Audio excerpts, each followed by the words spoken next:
Hi class, welcome to this session on biomaterials where we discuss biosorbable bioceramics. Too much of bio in it. Well, we have been discussing ceramics and so far we have discussed nearly inert bioceramic and then a porous bioceramics. So the next one is biosorbable. So reabsorption or biodegradation occurs when an implant reacts with the body fluid. It dissolves and gets absorbed in the body, right? So this degradation process or this reabsorption process depends on the physical form, porosity, and the chemical composition of the implant. Now, biodegradation or reabsorption occurs through either the physiochemical dissolution, depending on the pH and solubility of the product, the physical disintegration due to chemical attack on the grain boundaries, or the biological factors such as phagocytosis, which cause a decrease in the local pH. So these are the three major factors that cause degradation of a bioceramic. Now, the rate of degradation would differ based on the composition of the ceramic. So most calcium phosphate based bioceramics get reabsorbed in the body. However, the rate of reabsorption increases with decrease in the calcium to phosphorus ratio. Therefore, tricalcium phosphate would absorb more readily when compared to hydroxyapatite.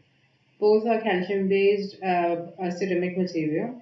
Now, again, substitution of or addition of impurities such as the fluorides and magnesium ions can also affect the rate of degradation of hydroxyapatite. Now, it is very, very important to consider the reabsorption rate of a bioceramic and the rate of regeneration of tissues. For example, if you're using a bioceramic to regenerate a bone or to restructure a bone and you want the bone to grow and the ceramic to reabsorb, slowly you want the ceramic to be completely replaced by bone. You want to facilitate bone growth. But you have to keep in mind that you choose a ceramic in such a manner that its degradation rate or its reabsorption rate is not faster than the growth of the bone. So you want these bioceramic to be absorbed in the body, however, not at the cost of formation of more pores. So if more pores are formed, if the regeneration of the bone is lower than the degeneration of the ceramic, then you'd see large pores. There will be area where there will be area in the bone itself which would be hollow, and that would actually decrease the strength of the bone and make it more prone for more fracture.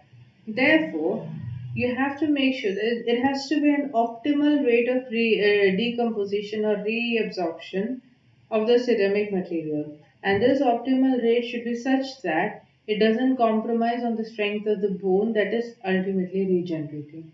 So I hope you had a fruitful session learning about biosorbable bioceramics with me. I shall see you again in another video where we would discuss the bioactive bioceramics. Thank you very much for watching. Take care.